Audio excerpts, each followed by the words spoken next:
Right now, we're updating a story from August when we told you about Houston mayoral hopeful Derrick Broze. He's blocked from the ballot because of a nonviolent felony conviction nearly 20 years ago. Well, he is challenging the Texas law with a lawsuit, and Shelby Rose is breaking it down. Potential to change law. Next Tuesday would have been Derrick Broze's second run for Houston's mayor. But a new interpretation of Texas law prevented him from the ballot this time around, all stemming from a drug conviction back in 2005.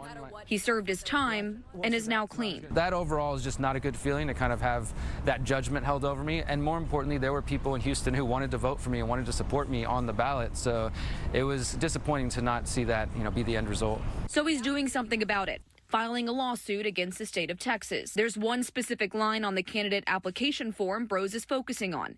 You can run if you've been pardoned or, quote, otherwise released from the resulting disabilities of that felony conviction, which he says is ambiguous. It's just some confusion on the language. Are felons allowed to run? This court says yes, this person says no. We're going to try to actually make the courts decide by putting it to the test and seeing, does the Texas election code not only align with the Texas Constitution, but the U.S. Constitution? When there is ambiguity regarding any type of law, what holds weight is the Attorney General's opinion. And in this case, Attorney General Ken Paxton has said that in cases like that of Mr. Broze, he cannot run for office. And Jones thinks what stands in Broze's way is Republican control over Texas. As things stand today, I think it's very unlikely that Mr. Broze will be eventually successful with his legal challenge if it gets to the Texas Supreme Court.